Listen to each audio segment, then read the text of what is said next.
Hello and welcome to AFS classes. AFS classes में आपका स्वागत है। मेरा नाम है सौरभ और आज इस वीडियो के अंदर मैं आपसे डिस्कस करने वाला हूँ कि कंपैरिजन करेंगे हम इसके अंदर कि आईयूपीएस पीओ और आरआरबी पीओ के अंदर क्या डिफरेंस होता है मेन। और आप अगर इसमें कंफ्यूज हो कि अगर आपका दोनों में सिलेक्शन हो चुका है, आपको पर्टिकुलर रिस्पेक्टिव बैंक मिले हैं दोनों के अंदर अलग अलग या फिर एक बैंक मिले हैं, तो आपको क्या चूज़ करना चाहिए। तो इस वीडियो को देख के आपको डाउट सारे क्लियर हो जाएंगे। तो इसके अंदर मैं क्या क्या बताऊंगा, एलिजिबिलिटी क्राइटेरिया क्या क्या होता है दोनों का, सिलेक्शन प्रोसेस क्या होता है, जॉब प्रोफाइल क्या होता है, सैलरी कैसी होती है, ग्रोथ क्या होती है। और इसके अंदर अगर आप आगे मतलब कि फॉर्म भरने वाले हो आरआरपी और आईपीएस का, तो इसके अंदर आपको कंपैरिजन पता होना चाहिए, क्योंकि पैटर्न भी अलग है दोनों का और पर्टिकुलर लाइफस्टाइल भी अलग है और थोड़ी सैलरीज में भी डिफरेंस है और ग्रोथ में भी डिफरेंस, सब चीज़ डिफरेंस है इसके अंदर। तो इसलिए आपको पता होना चाहिए कि आप किस चीज़ के लिए एग्ज़ाम देने जा रहे हो और आपका फ्यूचर क्या होगा उसके बाद। तो इस वीडियो में आप सब चीज़ देखोगे, सारे डाउट क्लियर हो जाएंगे। और आपको हमारा टेलीग्राम चैनल भी ज्वाइन कर लेना चाहिए, जो कि डिस्क्रिप्शन बॉक्स और कमेंट बॉक्स में लिंक है। और खाली आप एएफएस क्लासेस सर्च कर सकते हो टेलीग्राम पे, तो उससे आपको मिल जाएगा चैनल हमारा, वो आप ज्वाइन कर सकते हो। उस पर आप लेटेस्ट अपडेट्स, कोई भी नोटिफिकेशन रिजल्ट की सारी चीज़ मिल जाएंगी उस पर। और बाकी इसके अंदर मैं सब कुछ बताऊँगा ही आपको। तो चलिए शुरू करते हैं। पहले हम बात करें एलिजिबिलिटी की। एलिजिबिलिटी के अंदर हम इसमें आईयूपीएस पीओ और आरआरबी, इसको हम ऐसे कैटेगराइज करेंगे। अब इसके अंदर बात करें तो ग्रेजुएशन इसके अंदर दोनों के लिए कंपलसरी है कि दोनों के अंदर ग्रेजुएशन चाहिए आपको। पर्टिकुलर मेन डिफरेंस इसके अंदर क्या है कि इसके अंदर कोई लैंग्वेज बैरियर नहीं है आपका पीओ के अंदर, मगर इसके अंदर आपका लैंग्वेज बैरियर है, क्योंकि इसके अंदर आपको पर्टिकुलर स्टेट वाइज भरना पड़ता है। एक बैरियर ये भी है कि इसके अंदर कोई स्टेट वाइज का कोई चक्कर नहीं है, ओवरऑल वैकेंसी होती है उसमें होता है स्टेट वाइज भरना है आपको। और इसके अंदर आपकी रीजनल लैंग्वेज आनी चाहिए आपको, जैसे यूपी है, यूपी के अंदर उर्दू और आपकी हिंदी है, तो आपको हिंदी और उर्दू में से कोई एक लैंग्वेज आनी ही चाहिए। मगर पीओ के अंदर ऐसा नहीं है, आपको अपनी रीजनल लैंग्वेज आती है। अगर आपको इंग्लिश और हिंदी भी नहीं आती, वैसे पर्टिकुलर इंग्लिश और हिंदी में ही होता है पेपर, मगर अब बात चल रही है कि रीजनल लैंग्वेज में भी पेपर होगा, क्योंकि इस पर केस चल रहा है। वो पर्टिकुलर चलो वो बात की बात है, मगर आपको इंग्लिश और हिंदी में से कोई एक चीज़ आती है तो आप ऑल ओवर इंडिया एलिजिबल हो। ऐसा भी हो सकता है महाराष्ट्र में पोस्टिंग हो, मगर महाराष्ट्र में क्या चाहिए होती है, मराठी। अगर आपको मराठी नहीं आती तो आईपीएस पीओ के अंदर आपकी पोस्टिंग हो सकती है बिना कोई मतलब कुछ आपका एलपीटी हुए, लैंग्वेज प्रोफिशिएंसी टेस्ट के बिना भी। मगर आरआरपीओ में ऐसा नहीं है कि आपने महाराष्ट्र से अगर अप्लाई कर दिया तो आपको मराठी आनी चाहिए, क्योंकि आपका टेस्ट लेंगे कि मराठी आती नहीं आती। तो यही डिफरेंस है, बाकी कोई एलिजिबिलिटी का मेजर डिफरेंस नहीं है। इसके अंदर भी 30 साल उम्र चाहिए, इसके अंदर भी 30 साल एज चाहिए, ठीक है। बाकी ग्रेजुएशन दोनों में चाहिए, दोनों में ही आपके पर्टिकुलर होने चाहिए 50% से ऊपर नंबर, ठीक है। ये तो एलिजिबिलिटी की बात हो गई। अब आगे सिलेक्शन प्रोसेस की, मतलब कि कैसे सिलेक्शन होता है। इसके अंदर भी क्या होते हैं, राउंड तीनों में सेम होते, दोनों में सेम होते हैं, तीन तीन राउंड होते हैं। क्या होता है, पहले प्री, ये हम पीओ की बात कर रहे हैं और ये आरआरबी की बात कर रहे हैं, ठीक है। इसके अंदर प्री, मेन, इंटरव्यू, इसमें भी प्री, मेन, इंटरव्यू। अब इसके अंदर दोनों में क्या डिफरेंस है, इसके अंदर आपकी प्री में इंग्लिश नहीं आती, इसमें क्या आती है, मैथ्स और रीजनिंग, ठीक है। मैथ्स और रीजनिंग आती है इसके अंदर आपकी, इंग्लिश, मैथ्स, रीजनिंग ये आती है, ठीक है। ये 100 मार्क्स का होता है आपका। इसके अंदर 30 मार्क्स की इंग्लिश, 35 मार्क्स की मैथ, 35 मार्क्स की रीजनिंग। और इसके अंदर आप कहते हैं 40 मार्क्स की मैथ्स, 40 मार्क्स की रीजनिंग।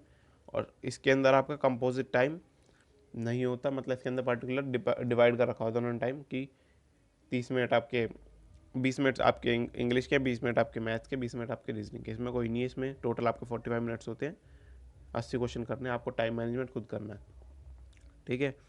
और इसके अंदर मेंस के अंदर आपके मेंस में इंग्लिश, आपकी जीके, रीजनिंग और आपकी मैथ्स। और इसके अंदर डिस्क्रिप्टिव भी होता है, इसके अंदर एस्से और लेटर लिखना होता है, ठीक है इसके अंदर।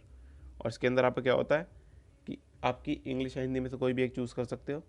और इसके अंदर आपकी जीए, और इसके अंदर आपकी मैथ्स और रीजनिंग, और उसके कंप्यूटर। इसके अंदर भी 40-40 डिवाइड होते हैं, 200 क्वेश्चन होते हैं।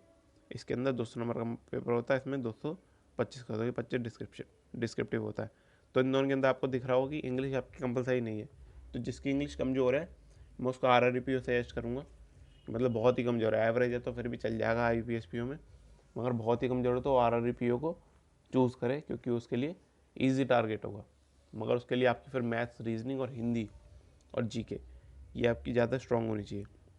इंटरव्यू दोनों में होता है, मतलब 100 मार्क्स का होता है इनका रेशियो, 80 रेशियो 20 का होता है मेंस और इंटरव्यू का, प्री के मार्क्स जुड़ते ही नहीं। तो ये चीज़ पता चल गई होगी आपको। हम बात करते हैं आगे जॉब प्रोफाइल की। जॉब प्रोफाइल दोनों में ही सेम है कि यहाँ पे हम पीओ की बात करें और आरआरबी पीओ की बात करें तो इसके अंदर क्या है आपका कि आपकी मतलब कि कैश से लेने देना नहीं है कुछ। मतलब बच्चों को बहुत डाउट होता है कि वो क्लर्क का काम होता है कैश लेना रिसीव, वो बात अलग है, आपको करना पड़ जाता है।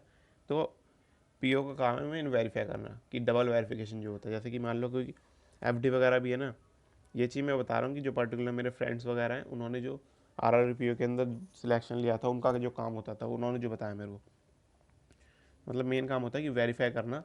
जैसे कि मान लीजिए कोई एफडी करवाने आया, ठीक है, तो एफडी करवाने के लिए क्लर्क के पास गया, उसने क्या करा, वहाँ पे उसकी सारी डिटेल फिल कर दी और अप्लाई कर दिया एफडी के लिए। तो फिर वहाँ पे जो वेरिफिकेशन होता है ना दोबारा कि एक टिकट नंबर जारी होता है, उससे फिर वेरिफिकेशन होता है, वो पीओ करता है। ठीक है, पीओ को वेरीफाई करना पड़ेगा कि क्लर्क ने सही फिल करी है डिटेल, वो मैच करता है पर्टिकुलर आइडेंटिटी, जो भी बैंक का अकाउंट होल्डर है उसकी आइडेंटिटी फ़ोटो मिलाता वगैरह, उसके बाद फिर उसको वेरीफाई कर देता है। और पर्टिकुलर सारे वेरिफिकेशन के काम होते हैं जो कि क्लर्क वगैरह करता है, मगर पीओ का मेन काम होता है। वर्क प्रोफाइल दोनों के अंदर लगभग पूरा सेम ही है। ठीक है, पीओ क्या है, इन दोनों के बीच में, क्लर्क और मैनेजर के बीच में एक मतलब ब्रिज का काम करता है। ठीक है, कि वो अगर मैनेजर नहीं आया तो मैनेजर काम भी कर सकता है, और अगर क्लर्क नहीं आया तो क्लर्क का काम भी कर सकता है, मतलब इसकी फ्लेक्सिबल जॉब होती है। ठीक है, तो इसके अंदर कोई निर्धारित काम नहीं है, मगर है तो क्या है, वेरिफिकेशन वगैरह करने का। ठीक है, क्लर्क का फिक्स काम है कि भाई उन्हें तो वही विंडोज़ पे बैठना है, कि कोई एंट्री की भी हो सकती है आपकी, आपकी जमा करने की भी हो सकती है, पैसे निकालने की भी हो सकती है, फॉर्म भरने की भी हो सकती है, अकाउंट ओपनिंग भी करवा लेते हैं पीओ से। तो ये अलग अलग काम है। वैसे दोनों में जॉब प्रोफाइल में दोनों में ज़्यादा अंतर नहीं है। हाँ, रहने सहने कंडीशन में थोड़ा है, वो भी बता दूंगा आगे मैं। और बाकी सैलरी पास जो सबसे ज़्यादा इंपॉर्टेंट होती है किसी भी एस्पिरेंट की, मतलब माइंड में, यहाँ पे हम बात करें पीओ की और यहाँ करें हम आरआरबी की। देखो, अगर हम सैलरी की बात करेंगे, दो चीज़ें इसके अंदर, सैलरी और इसके अंदर आपका पर्क। तो सैलरी सेम होती है दोनों के अंदर। आप 11th बाईपार्टेट सेटलमेंट में देखोगे ना, उसमें भी अभी फाइनेंस मिनिस्ट्री ने जारी किया है, उसमें भी बोला है कि दो पार्टों में डिवाइड करा हुआ है सैलरी को, पार्ट 1 पार्ट 2। तो बोला है उन्होंने कि जो पार्ट 1 होगा वो नेशनलाइज बैंक और आरआरबीज दोनों के अंदर बिल्कुल सेम होगा, कोई भी ज़रा सा भी डिस्क्रिमिनेशन नहीं होगा कोई भी। बस फ़र्क किसका आ जाएगा, आपका एचआरए का, जो 7 8 9% होता है। तो ये हो सकता है उन्हें 9% मिल जाए, क्योंकि अगर उनकी अर्बन पोस्टिंग हुई तो आपको 7% मिल जाए, बस वही 1 2% का डिफरेंस आएगा। बाकी सीसीए उन्हें मिलता है, आपको नॉन सीसीए मिलने लग गया, अब लर्निंग अलाउंस वगैरह सब मिलेगा। तो इसकी तो आप दिक्कत छोड़ दीजिए कि सैलरी अलग हुई। बात कहाँ जाती है सैलरी में, ओवरऑल सैलरी में डिफरेंस कहाँ जाता है, पर्क्स में। जैसे क्या है, पीओ के अंदर अराउंड 40 लीटर तक पेट्रोल मिल जाता है, यहाँ पे 15 से 20 लीटर मिलता है। ठीक है, इसके अंदर आपका मेडिकल एक्सपेंसेस बराबर हैं, और आपकी हो गई लीज अकोमोडेशन, वो मिल जाती है, इसके अंदर नहीं है लीज अकोमोडेशन। तो अब किराए पर आओगे तो आप अपना खर्चा खुद देना पड़ेगा, तो सैलरी में से कटेगा। मगर लीज अकोमोडेशन में क्या होता है, वो बैंक पे कर देता है, तो आपको पर्टिकुलर खर्चा बच जाता है। और बाकी आपके अलग अलग होते हैं, कैंटीन अलाउंस होते हैं, न्यूज़पेपर अलाउंस। तो इन सब के अंदर मान लीजिए हर किसी के अंदर 100 100 150 रुपये का तो गैप आ ही जाता है। तो ओवरऑल हम बात करें कि कितना डिफरेंस आ जाता होगा, दो चीज़ों का एक कंसीडर करके करेंगे कि इसके अंदर कौन कौन सी दो चीज़ों के हम कंसीडर करें कि हमारी सैलरी में डिफरेंस आ रहा है। जो अगर हम लीज़ को हटा के बात करें कि हम लीज़ वीज़ का हटा दें, तो ज़्यादा से ज़्यादा डिफरेंस कितना आता है, 3,000 रुपये तक का डिफरेंस आएगा मैक्सिमम। ठीक है, 3,000 रुपये ज़्यादा होगा पीओ। मगर हम लीज़ अकोमोडेशन की बात करें तो फिर 20,000 तक का ही फ़र्क आ जाएगा, क्योंकि अगर आप वैसे गाँव वगैरह में मतलब आरआरबी वगैरह में 5,000 तक मिल जाते हैं रूम वगैरह। अगर हम उसको लेके चलें तो लीज़ अकोमोडेशन डिपेंड करेगा। तो हम बोल सकते हैं कि 3 से 10,000 तक का हम डिफरेंस बोल सकते हैं। अगर हम लीज़ अकोमोडेशन को हटा दें तो 3,000 तक का होगा ज़्यादा से ज़्यादा, कि पेट्रोल वगैरह थोड़ा डिफरेंस पड़ जाता है, बाकी अलाउंस तो ऑलमोस्ट सेम है। तो इसलिए अब इसके अंदर करियर ग्रोथ की बात करें, करियर ग्रोथ बात करें तो पीओ और आरआरबी, तो अभी ऑफिसर स्केल 1 होंगे सब जो पीओ होते हैं। 2 साल के प्रोविजन पीरियड तक पीओ रहेंगे। उसके बाद ऑफिसर स्केल 1 हो जाते हैं, जो कि असिस्टेंट मैनेजर कहते हैं। तो इसके अंदर क्या होता है आपका, ऑफिसर स्केल 7 तक होता है आपका, मगर पार्टिकुलर जो भी देखा गया है कि ऑफिसर स्केल 5 तक चले जाता है IUPS PO, मगर RRPO में क्या है कि 4 तक जा पाते हैं मैक्सिमम। क्यों? यहाँ पे रिस्ट्रिक्शन क्या है, जो आपका बेनिफिट है ना, कि आपका बेनिफिट क्या है कि आप पहले मैं बेनिफिट की बात कर लेते हैं। एक सबसे बड़ा बेनिफिट क्या है RRB का PO के ऊपर, IUPS PO के ऊपर, कि PO के अंदर आपकी पूरे इंडिया के अंदर कहीं भी पोस्टिंग हो सकती है। आपकी जम्मू कश्मीर में हो जाएगी, पंजाब में हो जाएगी, तमिलनाडु में हो जाएगी।